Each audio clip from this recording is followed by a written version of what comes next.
Magandang araw, madlang people. Ako po ngayon ay magluluto ng ginataang kalabasa or squash. We call it squash in English.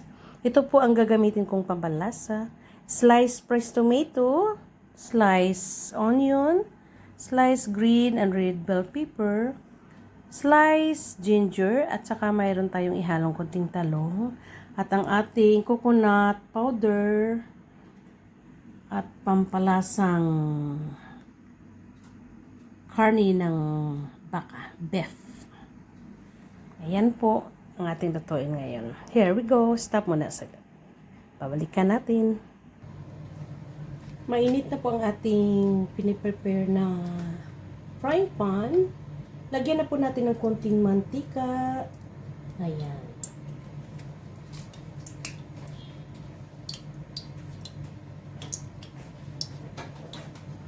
Igisa natin ang ating garlic.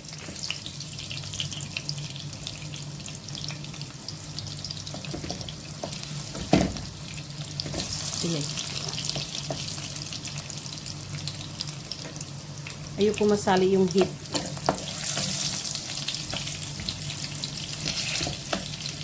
Ayan. Pagkatapos yan guys, isunod natin ang ating ginger po.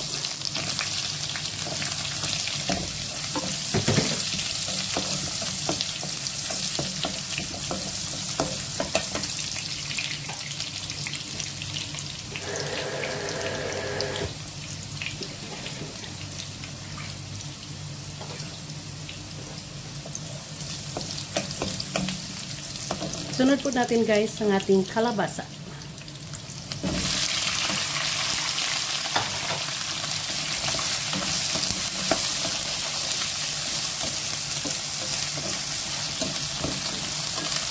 Okay, paghaluin at tatakpan natin. Ayan, para maluto siya ng kusa ng kanyang katas.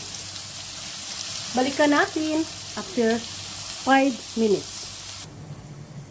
Ayan guys, tapos na po ang 5 minutes. So, buksan na natin at titingnan natin. Ayan. Tignan natin siya. Paghaluin natin ulit. Half-cook na siya guys. Ayan. So, ang susunod natin gawin ay ilagay na natin ang ating talong.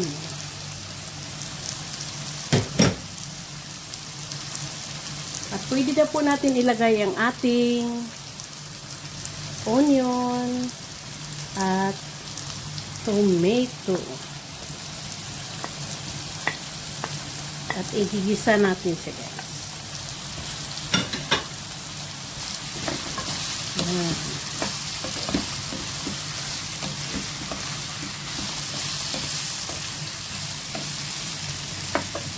Lagyan natin ang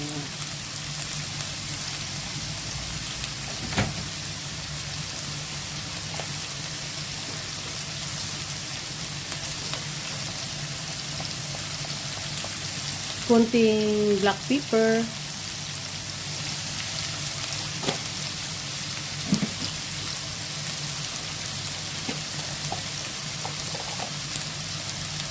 salt guys, asin,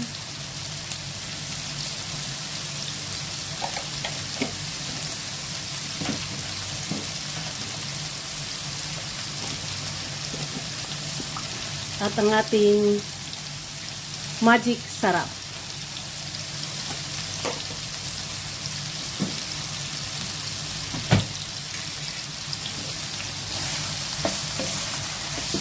Haluin.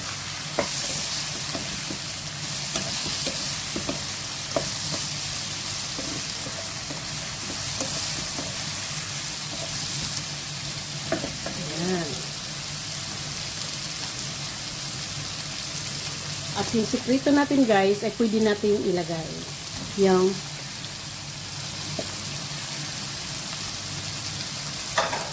corned beef. Habang igigisa natin siya, madali lang ito ma-melt.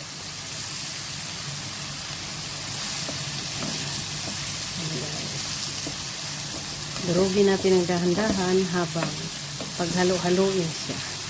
Ayan, no? Kusa na siyang nadudurog.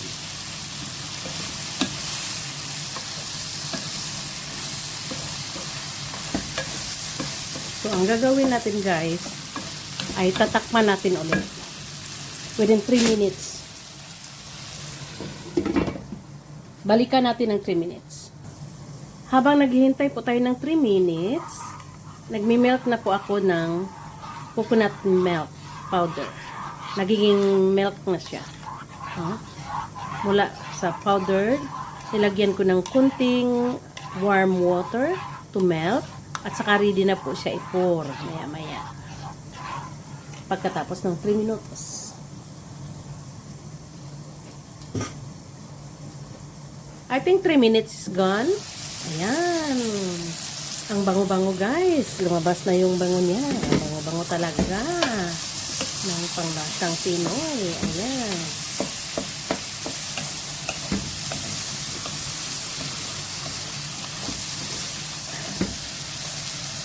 Pwede na po natin ilagay ang ating, ito ang pinakalas natin ilagay kung bakit guys.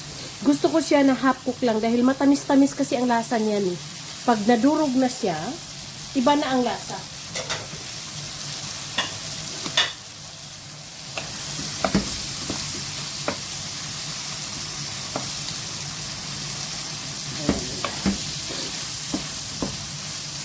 At lalagyan natin siya ng kunting milk.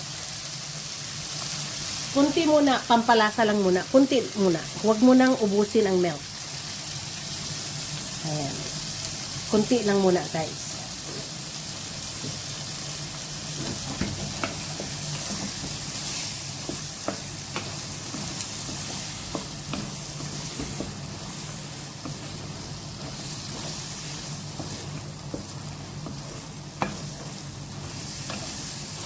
Ayan na, guys.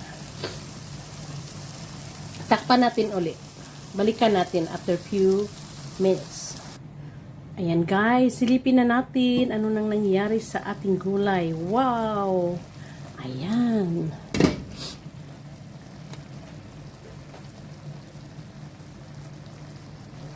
Paghaluin natin, may napansin po ba kayong green?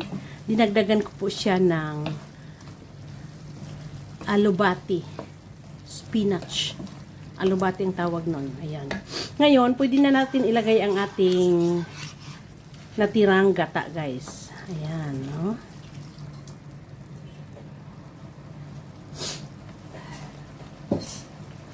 Sinisipo ng lola, may sakit. Ayun.